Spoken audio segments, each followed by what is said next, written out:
Good morning and greetings from Northumberland on the 2nd of October.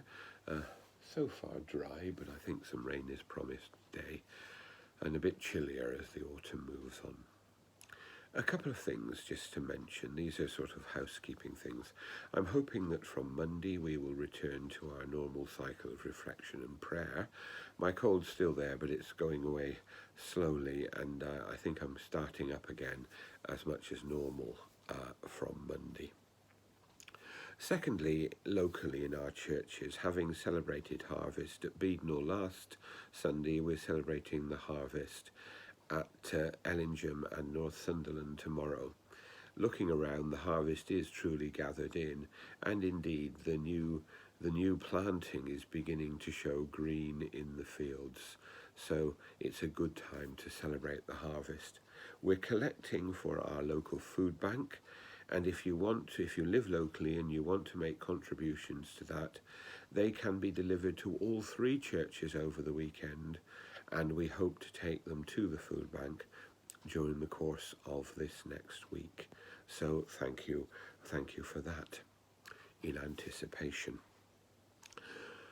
What else we need to say? I need to say something about COVID, and this applies again to people living in the local area.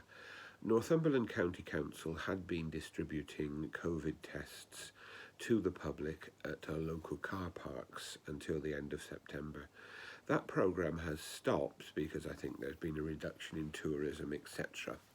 But in order that tests will be available for local people and others who need them, from now on, at the back of each of our churches, in Beadnell, in Ellingham and in Northumberland, there will be a supply of COVID tests, which will be restocked, we hope, as necessary, but at least every week. So if you need a pack of 7 COVID tests, come along to one of our churches and collect a box. They're there for everybody who needs them. Please take what you need and not what you don't need. But if you know of a person or a situation where someone who can't access the church needs them, then please take them along to that. It's one of our ways of helping people to continue to stay safe in these difficult and uncertain times. Finally, I'm just going to come to the gospel. The disciples return, having been sent out by Jesus, and tell them all that they've done. And he says to them that they're blessed. They're blessed because they've been able to share in his work. But let's remember that Jesus says that to us.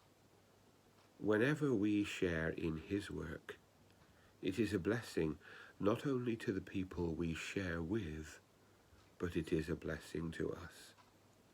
Because the more we fill our lives with God's love, the richer our lives become.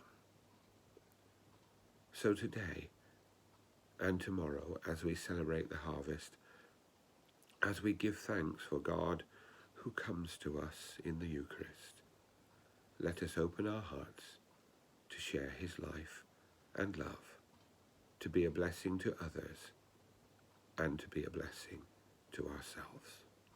God bless us.